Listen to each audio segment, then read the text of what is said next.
The auditorium fell silent as 15-year-old Lily Watson stepped onto the stage, her worn sneakers squeaking against the polished wood. She clutched a crumpled piece of paper in her trembling hands. Her mother's hospital bill, $300,000. And she had exactly 3 minutes to save her mother's life. What she didn't know was that the man sitting in the judge's chair, the one who would decide her fate, was about to have his entire world shattered. Because 20 years ago, he had made a choice. And tonight, that choice was staring right back at him. Let me take you back to where the story really begins. Riverside, a small town in Ohio where everyone knows everyone's business, and secrets don't stay buried for long. Lily Watson lived with her mother, Grace, in a tiny apartment above a laundromat on Maple Street. The walls were thin. The heating rarely worked in winter, and the smell of detergent was so permanent that Lily sometimes wondered if it had seeped into her very soul. But none of that mattered to Lily, because she had her mother, and her mother had her. Grace Watson was a waitress at Myers Diner, working double shifts 6 days a week. Her hands were calloused, her feet always ached, but her smile never faded. Not when she braided Lily's hair before school. Not when she saved up for 3 months just to buy Lily a second-hand keyboard for her birthday. And certainly not when she sang. Oh, how Grace loved to sing. Every Sunday morning, no matter how exhausted she was, Grace would sit by the window with her coffee and sing old hymns and folk songs. Her voice was like honey and heartbreak mixed together, sweet and achingly beautiful. Lily would sit on the floor, eyes closed, letting her mother's voice wash over her like a warm blanket. It was in those moments that Lily forgot they were poor. She forgot that kids at school called her laundry girl because her clothes always smelled like fabric softener.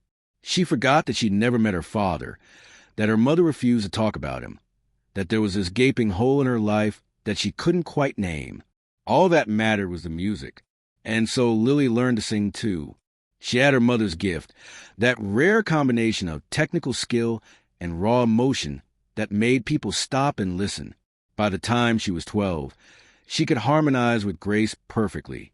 By 13, she was writing her own songs. By 14, she was performing at the local community center's open mic nights, earning $20 bills and a baseball cap, while her mother watched from the back row, tears streaming down her face. Then everything changed. It was a Tuesday morning in March, 3 months before the talent show that would alter their lives forever. Grace collapsed at the diner. One moment she was pouring coffee for table 6. The next she was on the floor, the ceramic pot shattered beside her, coffee spreading across the checkered linoleum like spilled ink. The ambulance came. The diagnosis came faster. Stage 3 breast cancer. Aggressive. Spreading. The doctor, a kind-faced woman named Dr. Martinez, delivered the news with practiced gentleness.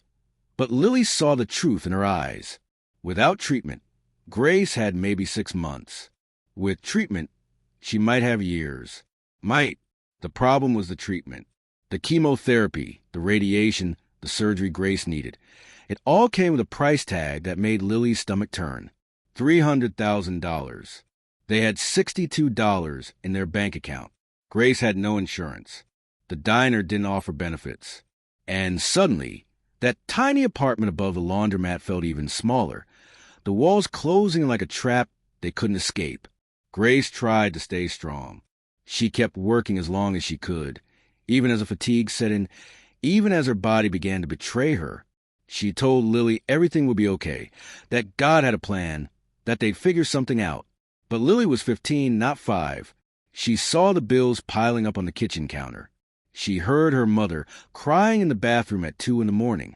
She noticed how Grace's uniform hung looser on her frame each week, how her beautiful voice grew weaker, how the light in her eyes dimmed just a little more every single day. And Lily felt helpless. Completely, utterly helpless. Until she saw the flyer. It was taped to the bulletin board at school, right next to announcements for prom and graduation. Riverside's Got Talent. Grand prize, $50,000. Special guest judge, Michael Sterling, Grammy-winning producer and music executive. Michael Sterling. Lily had heard that name before, seen his face on album covers and entertainment news. He was a big deal, one of the most successful producers in the country. and he was coming to their tiny town to judge a local talent show. The grand prize wouldn't cover all of her mother's treatment, but it was a start. It was hope. It was something. Lily tore the flyer off the board and ran all the way home. She burst through the apartment door, breathless and wild-eyed. Grace was on the couch, wrapped in blankets even though it was spring, watching television with glassy eyes. When she saw the flyer, she shook her head. "Sweetheart, no, you don't have to do this." But Lily was already decided. "Mom, I have to try. Please, let me try." And Grace, too tired to argue, too sick to fight, simply nodded. "Okay, baby. Okay." The next 6 weeks were a blur. Lily practiced every spare moment she had. Before school, during lunch, after her shift at the grocery store, where she'd picked up weekend work to help with bills. She chose a song carefully, one that meant everything, Hallelujah, the Leonard Cohen classic that her mother used to sing on those Sunday mornings. She reworked the arrangement, made her own, poured every ounce of pain and love and desperation into each note. Her voice teacher at school, Mrs. Henderson, offered to help for free. "You've got something special, Lily," she said, her hand on Lily's shoulder. "Something rare. Don't waste it." But even as Lily prepared, even as her confidence grew, Grace was getting worse. The cancer was winning. She could barely get out of bed most days. Her skin took on a grayish pallor. Her hair started falling out in clumps. The diner finally had to let her go. They couldn't hold her position any longer, and the bills kept coming.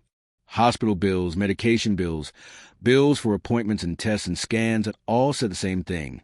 She was running out of time.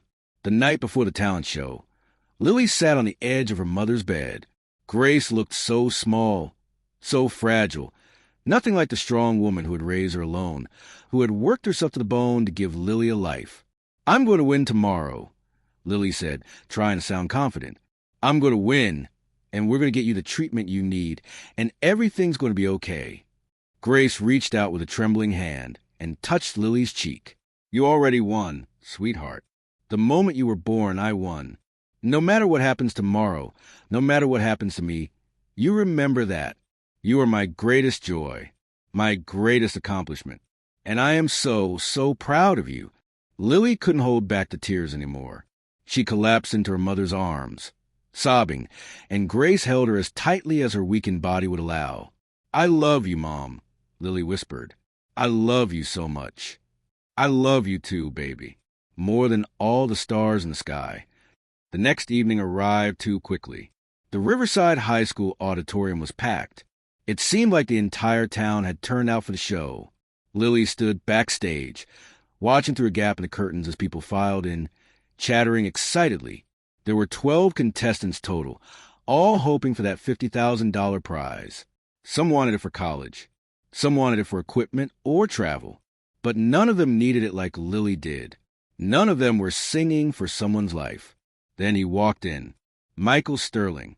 Lily recognized him immediately from the photos. He was in his mid-50s, tall and distinguished, with salt and pepper hair and an expensive suit that probably cost more than Lily's entire wardrobe. He moved with the confidence of someone who had seen it all, done it all, succeeded beyond most people's wildest dreams. He took his seat at the judges' table between the principal and the local radio host, and Lily felt her heart hammer in her chest. This was it. This was her chance. The show began. Contestant after contestant took the stage. A boy who did magic tricks. A girl who played violin. A dance crew. A comedian. Some were good. Some were not. The audience clapped politely for everyone. Michael Sterling took notes, his face unreadable. Then it was Lily's turn. Number 11 out of 12. The stage manager, Mr. Patterson, gave her a thumbs up. "You've got this, kid. Go show them what you've got." Lily walked onto the stage, and suddenly the auditorium felt massive. The lights were so bright, she could barely see the audience. Her legs felt like jelly.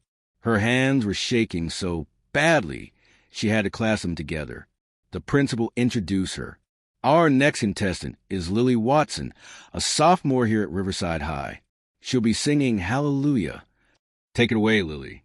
The music started. Just a simple piano accompaniment. played by Mrs. Henderson from the wings, and Lily opened her mouth to sing. For the first few seconds, nothing came out. Her throat was tight with fear. She could feel hundreds of eyes on her, judging her, waiting for her to fail. But then she thought of her mother, Grace, lie in bed at home because she was too weak to come to the show. Grace, who had sacrificed everything for her. Grace, who was dying. And suddenly, Lily wasn't singing for the judges or the audience or the prize money. She was singing for her mom. Her voice rang out, clear and pure and achingly beautiful.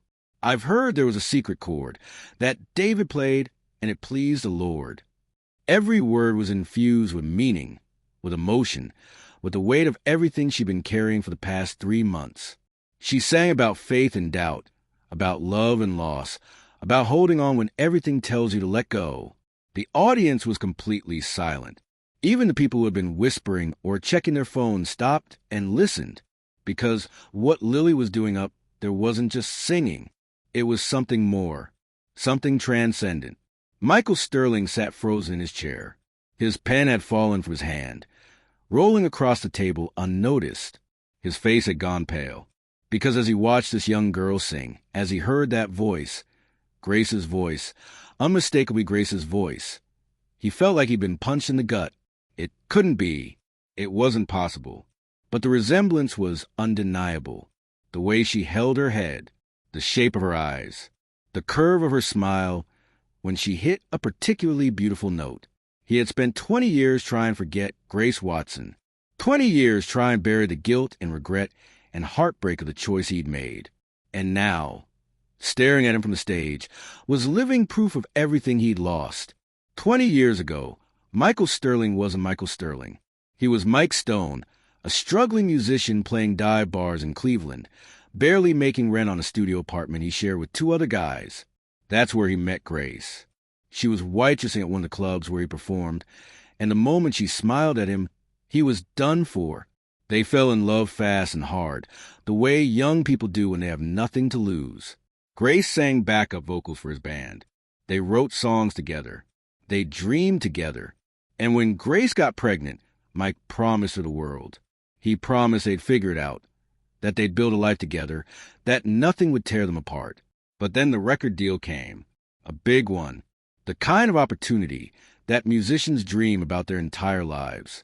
There was just one catch. The label wanted Mike, not his band, and they wanted him clean, unattached, marketable. A struggling single father didn't fit the image they were building. Mike's manager laid it out plainly. Take the deal and leave Grace and the baby behind, or stay and watch the opportunity pass you by. You'll never get another chance like this. Mike told himself he'd come back for them. He told himself that once he made it, once he had money and success, he'd bring Grace and their child into his life. He told himself a lot of things, but the truth was simpler and more shameful. He chose fame over family. He chose his dream over the woman he loved and the child they created together. He left Cleveland the night Grace went into labor. He didn't even say goodbye, just left a note and $500 on the kitchen counter. He changed his name to Michael Sterling, reinvented himself, and never looked back. Over the years, he became everything he'd wanted to be. Grammy Awards, platinum records, a mansion in L.A., a new wife and stepchildren. Who didn't know about his past? He buried Grace and the baby so deep in his memory that sometimes he could almost convince himself it never happened. Almost. But now, watching Lily sing, all those carefully constructed walls came crashing down. This was his daughter, his flesh and blood, standing on a stage in a worn dress and scuffed shoes, singing her heart out, and he had missed it all. Her first steps, her first words, every birthday, every Christmas, every moment of her life. The guilt hit him like a physical blow, stealing the breath from his lungs. When Lily finished singing, when the last note hung in the air like a prayer, the auditorium erupted in applause. People were on their feet, cheering, some even crying. Lily stood there, stunned and overwhelmed, tears streaming down her face. The other judges were raving. That was incredible, the radio host said. Absolutely stunning. The principal nodded enthusiastically. I've never heard anything like that from a student. Just remarkable. Then they turned to Michael. What did you think, Mrs. Sterling? He couldn't speak. His mouth opened, but no words came out. Everyone was staring at him, waiting. Finally, he managed to croak out, "Can I speak with her? After the show?" The principal looked confused, but nodded. Of course. The last contestant performed. The judges deliberated for what felt like hours, but was really only 15 minutes. When they returned to announce the winner, Lily stood backstage with the other contestants, her heart in her throat. Third place went a violin player. Second place went to the dance crew. And first place, the $50,000 grand prize, went to contestant number 11, Lily Watson. The crowd went wild. Lily couldn't believe it. She had won. She had actually won.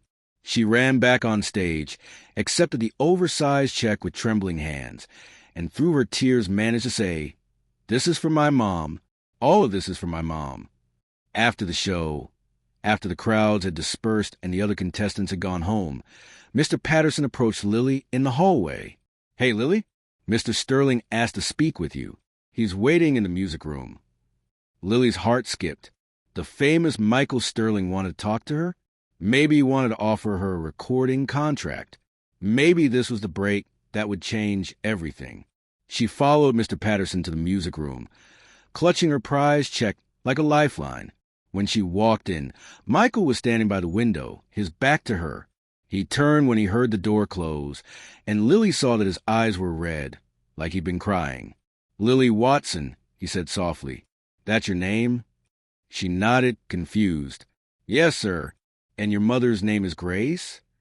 Lily's confusion deepened. "How did you know that?" Michael's face crumpled.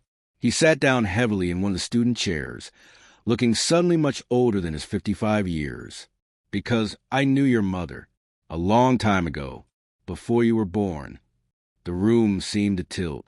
Lily gripped the back of a chair to steady herself. "What are you talking about?" Michael looked up at her, and in his eyes Lily saw something that made her stomach drop. Recognition, regret, and something else.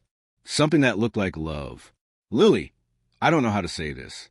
I've been trying to find the words for the past hour, and there's just no easy way. So I'm just going to say it. I'm your father." The words hung in the air between them. Impossible, and yet somehow terribly true. Lily shook her head, backing toward the door. No, that's not possible. My father left before I was born. My mom said he wanted nothing to do with us." "I did leave," Michael said, his voice breaking, "and that was the biggest mistake of my life. I was young and stupid and selfish, and I thought my career was more important than the family I was starting. I thought I'd have time to make it right, but then years passed, and I was too ashamed to face what I'd done. So I stayed away. I told myself you were better off without me, but I never stopped thinking about you, never stopped wondering what kind of person you'd become." Lily felt like she was drowning. 15 years of questions.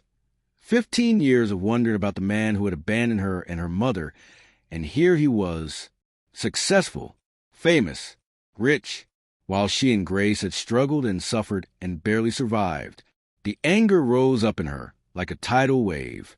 "You left us with nothing," she said, her voice shaking. "My mom worked herself to death trying to provide for me. She gave up everything. Her dreams, her music, her health, everything. And you were what?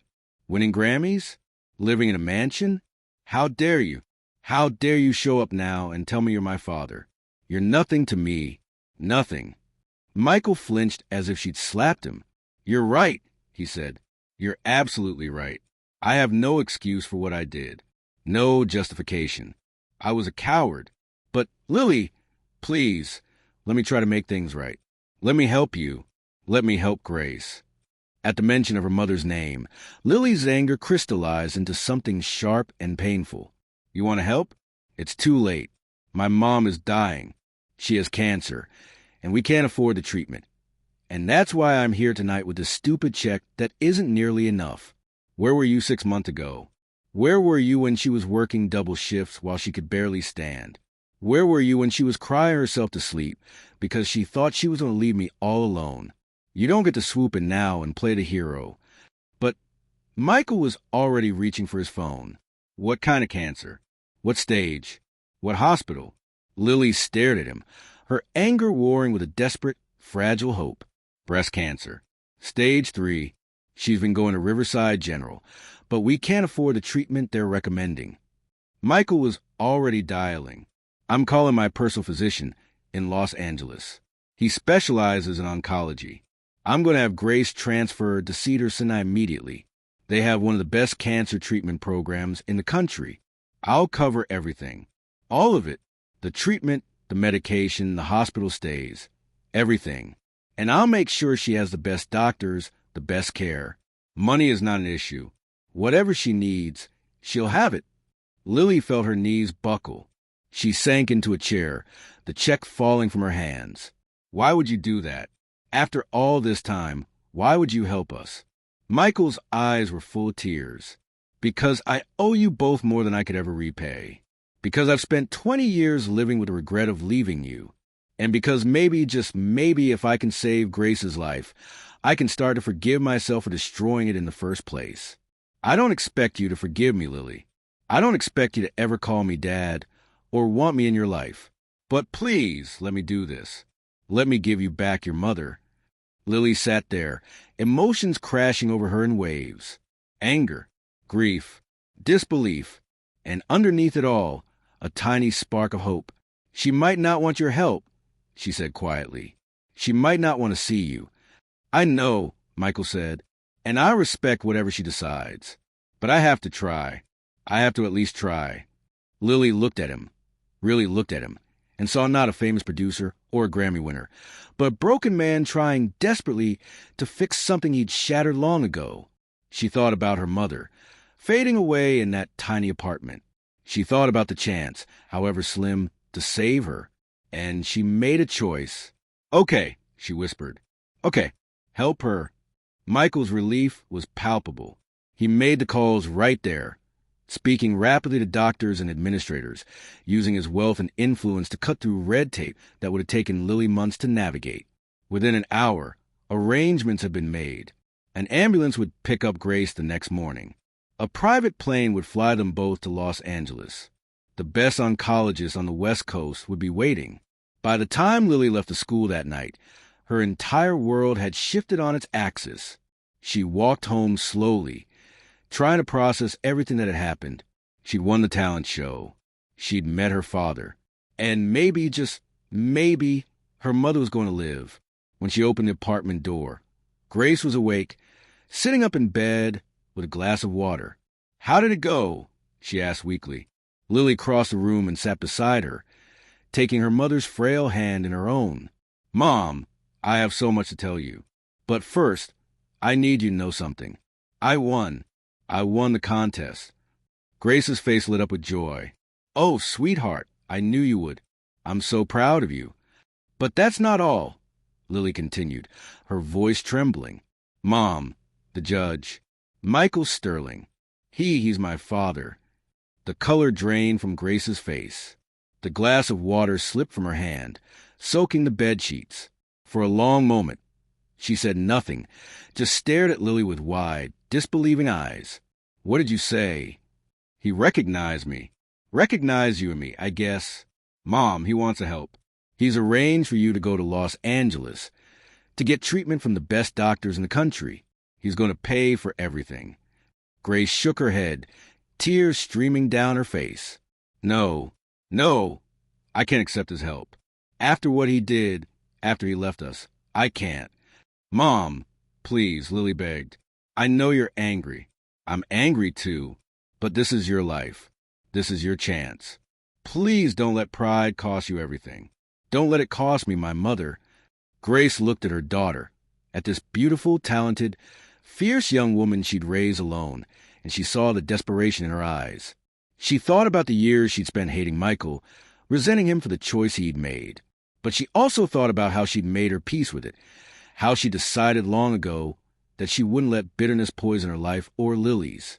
And now here was a chance, however unexpected, however painful, to live, to see Lily graduate, to see her succeed, to have more time. Okay, she whispered. "Okay, sweetheart. If this is what you want, I'll do it. I'll go." Lily collapsed against her mother, sobbing with relief, and Grace held her, stroking her hair, whispering that everything was going to be okay. The next morning, everything happened just as Michael had promised. The ambulance came. The private plane was waiting at the small regional airport. Grace was too weak to walk, so they carried her on a stretcher, Lily holding her hand the entire way. Michael met them at the airport. When Grace saw him, 20 years of emotion played across her face. Anger, hurt, nostalgia, and something else Lily couldn't quite name. "Grace," Michael said, his voice choked with emotion. "I'm sorry. For everything. I'm so sorry." Grace looked at him for a long moment. Then she said, simply, "Thank you for helping us. Thank you for giving me a chance. It wasn't forgiveness. Not yet. Maybe not ever. But it was a start." The flight to Los Angeles was surreal. Lily had never been on a plane before, let alone a private jet, but she couldn't enjoy the luxury. All she could think about was her mother and the treatment that awaited them, and the man sitting across from them who was her father, but also a stranger. Michael barely spoke during the flight.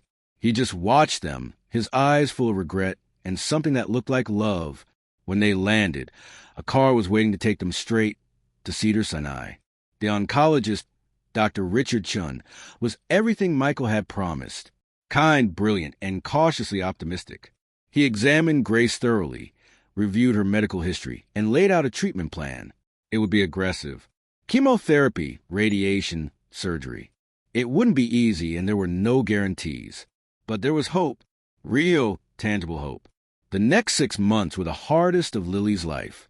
They stayed in Los Angeles, in an apartment Michael provided near the hospital. Lily enrolled in a local high school, tried to maintain some sense of normalcy, while spending every spare moment at her mother's bedside. The treatment was brutal.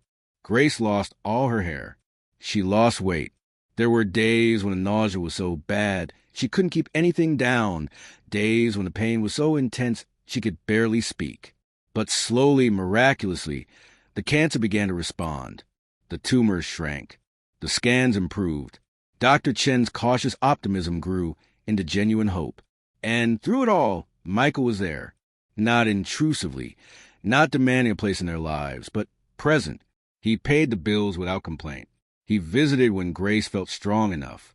He brought books and flowers, and once, a guitar, hoping Grace might want to play again. At first, Grace kept him at arm's length, cordial but distant. But gradually, as the weeks turned into months, something shifted. Maybe it was the proximity. Maybe it was gratitude. Or maybe, Lily thought, it was the simple fact that people change, and sometimes they deserve a second chance. Michael had changed. He wasn't the ambitious, selfish young man who'd left Grace 20 years ago. He was older, wiser, marked by his own regrets and losses. His marriage had ended in divorce years ago. His stepchildren barely spoke to him. His career success, for all its glitter, had left him feeling empty and alone. And now, given an unexpected chance to be part of his daughter's life, to help the woman he'd once loved, he was determined not to waste it. Lily watched her parents carefully, seeing the tentative reconciliation unfold. She saw the way Michael's eyes lit up when Grace laughed. She saw the way Grace's hand would linger when Michael helped her from bed to chair. She saw something she never thought she'd see. Her family, broken but slowly healing, finding their way back to each other. One afternoon, 6 months after they'd arrived in Los Angeles, Dr. Chin called him into his office with news. Grace's latest scans were clear. The cancer was in remission. She would need ongoing monitoring, regular checkups. But for now, she was cancer-free. Grace wept. Lily wept. And Michael, sitting quietly in the corner, wept too. That night, back at the apartment, Grace asked Michael to stay for dinner. It was the first time she'd extended such an invitation. Lily cooked pasta, her specialty, and they sat around the small table, eating and talking. For the first time, it felt like a family. Awkward and imperfect, yes, but real. After dinner, Grace pulled out the guitar Michael had brought months ago. She hadn't touched it since they arrived, too sick and too tired. But now, with color back in her cheeks and strength returning to her body, she cradled it in her lap and began to play. She sang one of the old songs, the one she used to sing on Sunday mornings. And this time, Lily joined her. And then, tentatively, Michael did too, his voice rusty but still strong. 3 voices in harmony, filling the small apartment with music. And for the first time in 20 years, Michael felt like he was home. A year later, Lily stood on another stage. But this time it wasn't a high school auditorium. It was a Staples Center in Los Angeles, packed with 20,000 people. She was the opening act for a major concert, a gig Michael had helped her secure through his industry connections. But she'd earned it on her own merit, her talent undeniable. Grace was in the front row, healthy and radiant, her hair grown back in soft curls. Next to her sat Michael, his hand in hers, wearing matching proud parent smiles. They were together now, officially, taking it slow, but committed to building something real this time. As Lily sang, she thought about everything that had led to this moment. The talent show that changed her life, the father she'd found, the mother she'd saved, the family that had been broken and had found a way to heal. She thought about second chances and forgiveness, about how sometimes the worst moments in your life can lead to the best ones, about how it's never too late to make things right. When she finished her set, when the crowd erupted in applause, she looked down at her parents and mouthed 3 words, "I love you," and they mouthed them back, tears streaming down their faces. Because sometimes, just sometimes, when you sing from your heart for the people you love, miracles can happen. Sometimes the song you sing to save a life ends up saving more than one. It saves a family. It saves a future. And it proves that hope, even when it seems impossible, even when the odds are stacked against you, is always worth holding on to. Always.